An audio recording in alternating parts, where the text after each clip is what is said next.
nessa dificuldade, minha mãe muito guerreira foi criando eu e os meus irmãos. E por conta disso, por conta da necessidade, quando eu era pequeno, eu me achava uma pessoa inferior, sabe? Um jovem inferiorizado. Muitas vezes passava humilhação porque não tinha um tênis, né? Às vezes o tênis estava furado, não tinha as coisas, às vezes usava roupa doada das pessoas. Enfim, né? Então eu me achava muito inferior. Diferente das outras crianças. Então, hoje eu tenho compreensão disso e pensando na minha história. Então, eu me esforçava sempre para poder fazer parte do grupo, para poder ter as coisas. Então, se alguma coisa, determinada coisa eu não sabia fazer, eu me esforçava para poder fazer aquilo. Eu sempre cresci com a necessidade de, sabe, estar inserido, nunca ficar para trás. Se alguém falasse que o meu não estava bom, eu corria atrás para poder fazer. E aquilo me incomodava muito. Me incomodava de verdade. Hoje é muito natural a gente ver famílias separadas e as mulheres falando que vão ter produção própria, né? Às vezes quer ter um marido só para poder ter um filho, ou não quer ter, ou adota, tal. Mas a falta da presença do meu pai, ela fez... Oi?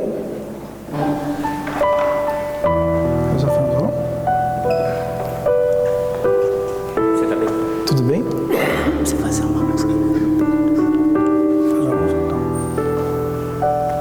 Então, voltando, né? A presença do meu pai, ela fez muita falta, sabe? Muita falta, porque era difícil você chegar no Dia dos Pais e não ter a presença do pai, né? Você começar a crescer e se desenvolver, ver seu corpo desenvolver e achar que está doente, porque a única referência que eu tinha uma referência masculina dentro de casa era meu irmão, que era menor que eu. Então, muito difícil essa vida. E aí eu fui crescendo com a luta da minha mãe, graças a Deus, eu não me perdi, os meus irmãos não se perderam. Nós morávamos num cortiço, aqui na zona norte de São Paulo, e todos os meninos da rua, sem brincadeira nenhuma, todos os meninos, com exceção do meu irmão e os meus primos, se perderam na vida.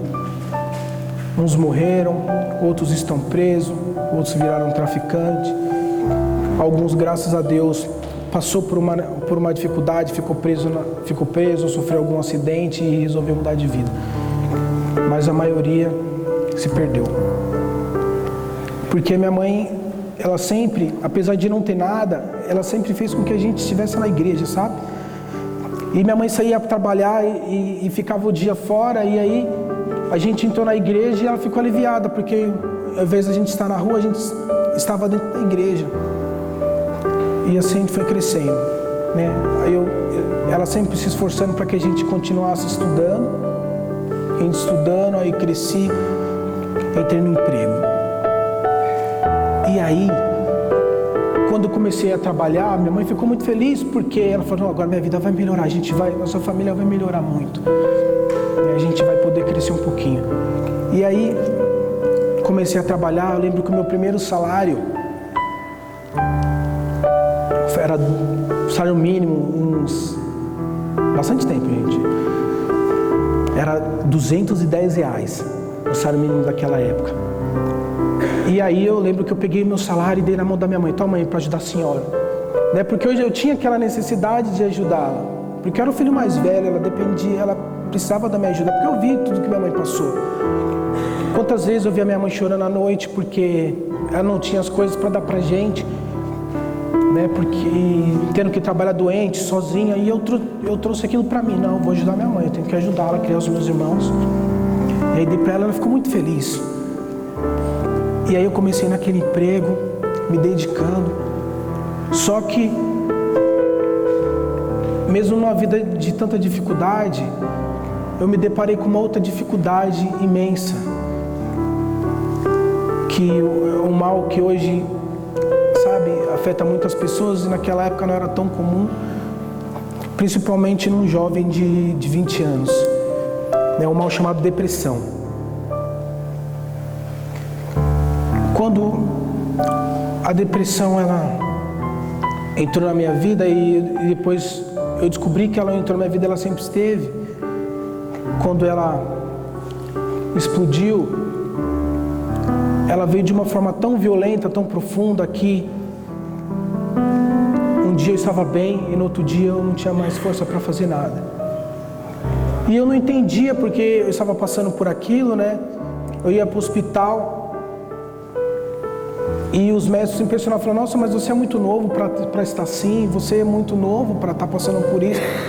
E eu não entendia, eu me olhava no espelho e não reconhecia o meu rosto de tanta tristeza, e eu não entendia. Eu falava para Deus: Senhor, às vezes a gente se indaga, sabe, quando a gente está passando uma dificuldade na vida, a gente fala: Senhor, mas por que eu estou passando por isso, né? Eu não mereço. E eu falava para Deus: Senhor, eu estou na igreja, né? Eu sou um bom filho, por que eu tenho que passar por isso? E eu não entendia. Eu não entendia porque aquela tristeza profunda, violenta estava dentro do meu coração, que eu não tinha mais forças para levantar. Eu fiquei dias só deitado, não comia, não tomava banho, e minha família sofrendo junto comigo, no momento que a gente estava melhorando de vida, até o dia que eu pensei em tirar minha vida, sabe? Era uma tristeza tão doída, assim, uma dor tão grande, que eu pensei em dar fim para minha vida. E eu lembro que naquele dia eu fui comer e na mesa assim do almoço minha mãe começou a chorar, os meus irmãos começaram a chorar, porque depois de tanta coisa a gente estava passando por aquele sofrimento. E a minha família falava: você não pode passar, você não pode ficar assim, porque a gente já penou tanto, né? E eu não sei, a partir daquele dia eu falei: Senhor, me ajuda a sair dessa, né? Porque eu não tenho forças para mim, mas minha família não pode passar por isso. Era o meu pensamento, né? Então eu comecei a fazer os tratamentos para poder sair daquela depressão, e comecei a lutar a cada dia, e comecei, sabe, a tentar fazer as coisas mesmo sem vontade, para poder sair daquela situação que eu me encontrava. Mas às vezes Deus permite que a gente passe por algumas coisas, né, para que a gente alcance outras. E eu não entendia porque Deus estava permitindo naquele momento que eu passasse por aquilo. Até o dia que eu estava numa aflição muito grande, chorando assim, sabe? E eu falei: Senhor, me ajuda, porque eu estou tão sozinho. Eu não sei se vocês já passaram por isso, ou tem alguém na família, mas uma das causas da depressão é que a pessoa ela se sente muito só, se sente muito sozinha. Eu podia estar no meio da 25 de março, que eu estaria me sentindo só. É um sentimento da pessoa que tem depressão, ela sente assim, ela sente só, porque ela é incompreendida. Às vezes ela está bem, e daí no mesmo momento ela já fica ruim, e as pessoas não entendem. E naquele desespero, naquele sofrimento, eu falei: Senhor, me ajuda, porque eu estou só, eu não aguento mais, aqui eu não posso dar mais nenhum passo, né? E naquele desespero eu peguei e abri a Bíblia assim, porque eu falava: Senhor, fala comigo. Eu não via Deus falando comigo, né? Questionando porque eu estava só. Eu abri a Bíblia e só com essa oração, eu não tinha pedido para Deus me curar: Senhor, me cura, tira isso do meu coração agora. Eu só falei: Senhor, me ajuda, porque eu estou só. E aí eu abri a palavra de Deus e olha o que o Senhor me falou. O livro de Mateus, no capítulo 28, versículo 20, está escrito assim: e ensinando a observar tudo quanto vos ordenei, ensinando a observar tudo quanto vos ordenei. E eis que estou convosco todos os dias, até o fim dos séculos. Quando eu li essa palavra, sabe, eu falei, não, estou acreditando. Era a única coisa que eu indagava para Deus. Eu não falei, Senhor, me cura, tira isso do meu coração, né? Tira as minhas dificuldades.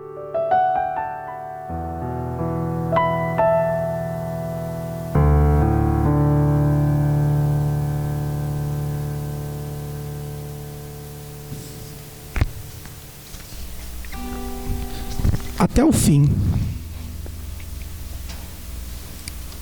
Queridos, naquele momento, eu senti uma força entrando dentro de mim tão grande, que aquele dia foi um marco para que eu superasse a depressão. Porque eu acompanho a depressão até hoje. Mas a partir daquele dia, Deus, Ele me deu forças para poder lutar. E eu entendi por que Deus tinha permitido que eu entrasse naquela situação, que eu passasse por aquilo, para que eu me fortalecesse para as provas que eu teria na vida. E a partir daquele dia eu me levantei, eu comecei a lutar, eu me engajei na igreja, mesmo com toda a minha história. E aí, vivi a minha juventude inteira dentro da igreja. Sabe quando eu falei que minha mãe ela não me deu nada? Na minha infância ela não pôde me dar brinquedos. Eu não tive nenhum Natal assim, sabe? Tipo, quando a gente faz para as crianças, para os nossos filhos hoje, que dá bastante brinquedo, eu não tive isso não. Eu lembro que minha mãe me deu um brinquedo, que foi uma moto da Tartaruga Ninja, aquele desenho da Tartaruga Ninja, sabe? Pra mim e pro meu irmão, uma motinha da Tartaruga Ninja. Só que detalhe, ela só teve dinheiro pra comprar moto, ela não teve pra tartaruga. Então só ganhei a motinha naquele ano. Aí sentava eu e meu irmão, aí eu jogava pra ele e ele jogava pra mim. E naquele chão vermelhão assim, sabe? É a imagem que eu tenho, uma imagem bonita. Então eu fiquei a minha juventude inteira dentro da igreja, sabe? Gastei mesmo. Não fui muito. Durante uma época eu ia pra balada e tal, mas sempre com o pé dentro da igreja. Por quê? Porque minha mãe, ela deu algo pra mim, pros meus irmãos, que hoje eu compreendo que foi essencial. Eu lembro que ela me falava que quando eu era pequenininho, Denizinho de colo, ainda as primeiras palavras, a mãe falava, que eu dizia pra ela, mita mãe, mita, pra ela me levar pra missa. E ela me levava para a missa e eu voltava cantando da missa uma música. Eu vim para que todos tenham vida, que todos tenham vida plenamente. Ela dizia que eu vinha cantando esse refrãozinho. Uma das imagens mais antigas que eu tenho na minha mente é da minha mãe me colocando, eu e os meus irmãos na cama para rezar. E aí a gente, naquela brincadeira, ela ensinando a rezar, a gente rezava errado e dava risada a todo mundo, e depois ela começava de novo. Sabe, a imagem mais antiga que eu tenho. Foi a única coisa que a mãe me deu. Deus.